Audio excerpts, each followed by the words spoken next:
Leading the Nightline tonight, Sarawak Premier Datuk Dan Sri Abang Johari today visited the home of Women, Family and Community Development Minister Datuk Sri Nancy Shukri following the passing of her husband Datuk Kamil Misuari.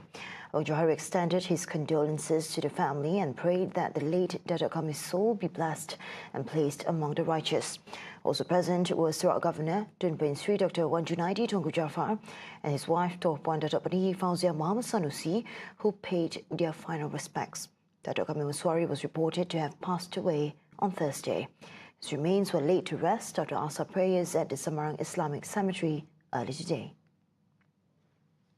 Suaminya telah banyak memberikan semangat kepada Datuk Nancy dalam bidang kebajikan dan juga dalam bidang tanggungjawab Datuk Sri Nancy sebagai seorang pemimpin wanita dan juga seorang menteri. Dan saya yakin bahawa Datuk Sri Nancy akan terus meneruskan tanggungjawabnya dengan semangat yang ada dan inspirasi daripada ayah suami. The Sarawak government has once again launched the cloud seeding operation CSO to help raise water levels at the state's key reservoirs, which are facing depletion due to prolonged hot and dry weather. So Deputy Premier Dr. Ahmad Douglas Ugamba says the operation, which began early today, was initiated following continued concerns over water supply levels in several areas that have yet to recover, despite a similar operation carried out in early May. Among the affected areas are Bakun Reservoir, Murum Reservoir, Bengol Reservoir, Batang Air Reservoir and several other water catchment areas, including Garugu, Simunjan, Matang and Kelalong. Bakun, there's an issue. Now the situation has not improved, so state government requested NAMA to undertake another cloud seeding operation, and we are very appreciative for their effort. This latest operation is scheduled to run for 3 days, with coverage expanded to all water catchment areas to ensure adequate water supplies and sustain electricity generation across the state. Kita memerlukan water level the area that I mentioned just now need to increase supaya like Bakun, Murum and Batang Air, they are our electricity source, and some area tadi adalah tangkungan air for water supply. Meanwhile, Uga announced that the Sarawak government is strengthening measures to face the ongoing hot and dry season, which could increase the risk of haze and fires in peatland areas. He says all State Disaster Management Committee divisions and district-level committees have been placed on alert to respond to any potential incidents following the rise in hotspot detections. According to him, the government will continue monitoring air pollutant index readings and will activate existing standard operating procedures should air quality reach unhealthy levels. Some areas are really fire-prone area, selalu berlaku kebakaran. For example, di Kuala Barang, ianya selalu berlaku, maka kita nak bersiap siaga. Not only we do very extensive observation, but kita tentukan segala infrastruktur yang ada di situ. For example, Kuala Barang, kita ada tube well, kita ada check dam, kita ada watch tower. At the same time, the Department of Environment and the Natural Resources and Environment Board have been instructed to deploy drone technology to monitor peatland areas at risk of fire. He is also reminding the public to refrain from carrying out open burning throughout the current hot and dry spell.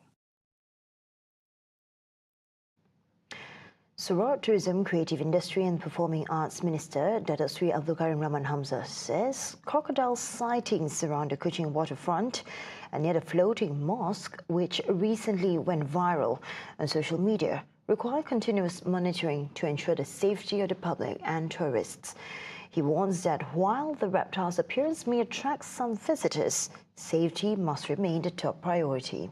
According to him, the Sarawak Forestry Corporation had previously captured crocodiles, frequently spotted in the area, before relocating them to more suitable locations. We do know of the existence of crocodiles at the Sarawak River, especially under that moss, the floating moss. But we are also we have to be very, very careful. Crocodiles can be looked upon as predators. If you're not careful, you might get eaten by crocodiles. Meanwhile, Karim expressed hope that the conflict in West Asia can be resolved peacefully to prevent prolonged repercussions on the global economy. He says any positive progress towards peace between Iran and the US would help restore confidence in global markets, which continue to be affected by uncertainty arising from geopolitical tensions. However, Abdul Karim believes achieving peace will not be easy, as the conflict involves several countries and stakeholders across the region. Peace treaty is not just about US and Iran only. It also relates to Israel and Lebanon. If Israel still keep on bombing, including into Lebanon, I don't think Iran will want to stop because they have got their supporters there in southern Lebanon. Yeah.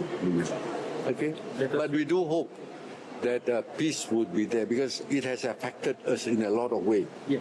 The price of fuel, this has lead to a domino.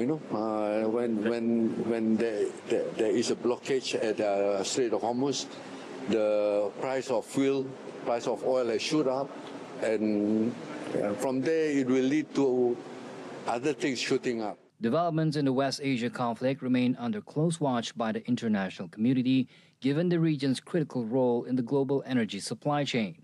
Karim says any disruption to strategic routes, such as the Strait of Hormuz, would not only affect crude oil prices, but could also drive up transportation costs, disrupt trade flows, and increase the prices of goods in many countries.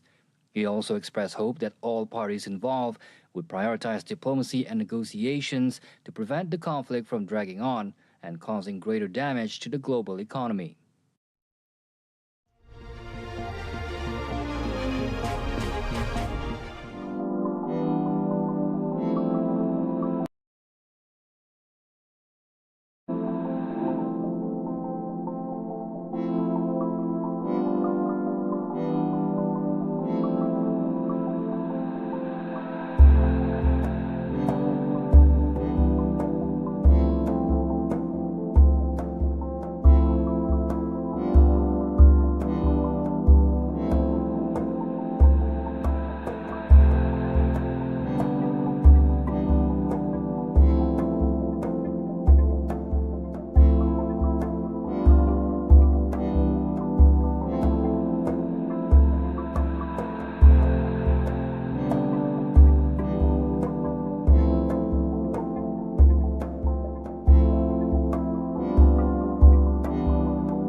Discover the magic of Sarawak's cultural heritage, from enchanting traditions to vibrant celebrations. Immerse yourself in the vibrant spirit of Sarawak through the spectacular Niti Daun Gawai Cultural Parade 2026, exclusively on TVS 122 and TVS Inspire.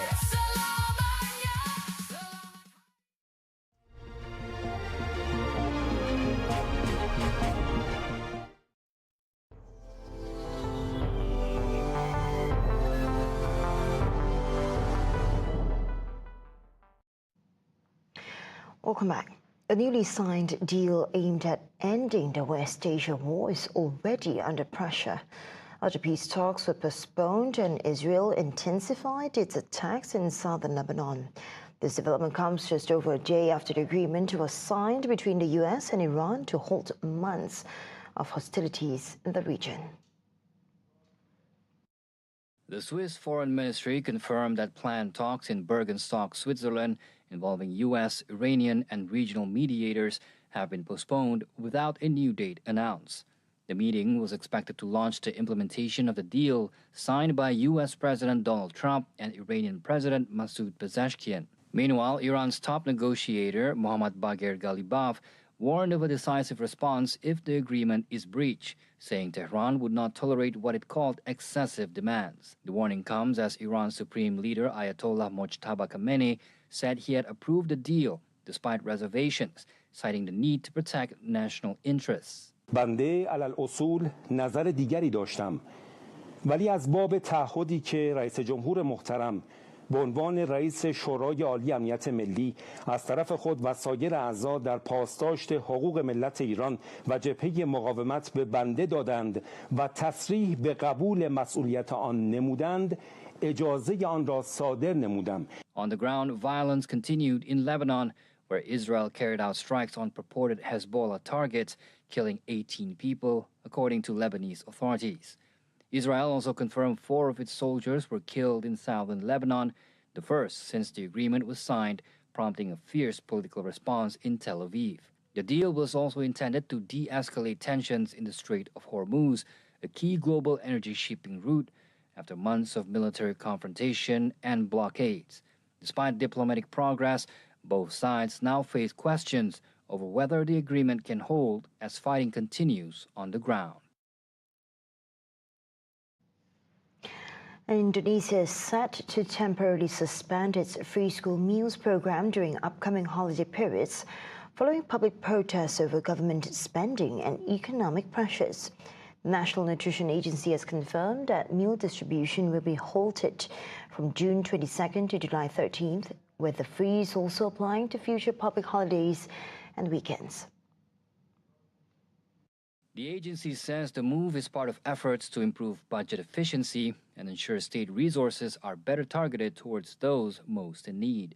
Officials estimate the suspension could save more than 3 trillion rupiah, or about 700 million ringgit, during the holiday period. The program, one of President Prabowo Subianto's key policies, has reached more than 61 million people, but has faced criticism over high costs, food poisoning cases, and allegations of mismanagement. Critics say the latest move does not address the root problem of governance, warning that structural reforms are still needed to fix the program. The free meal scheme was initially aimed at reaching more than 80 million children and vulnerable mothers, as Indonesia continues to tackle high rates of child stunting and malnutrition. More than half of France's population were dealing with scorching temperatures on Friday, with hundreds of schools adapting their timetables to keep students out of boiling classrooms. Nearly 36 million French people, or more than 1 in 2, were affected by an orange heat alert issued by the Weather Office, the second highest such warning, urging residents to be very cautious. On Thursday, the heat wave caused the death of a 30-year-old man on an athletics track outside Paris.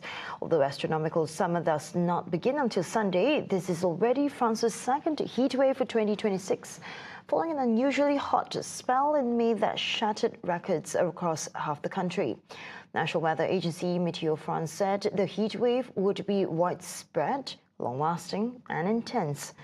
It is expected to last into next week, peaking on Sunday or Monday, when temperatures could reach up to 40 degrees Celsius in several regions, including Paris.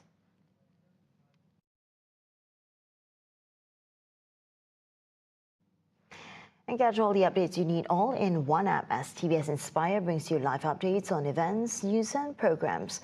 Available now on the Apple App Store and Google Play Store. TVS Inspire, all on your screen, whenever, wherever. Those were the updates on TVS Nightline. I'm Shalish Mato. Thank you for watching and have a good night.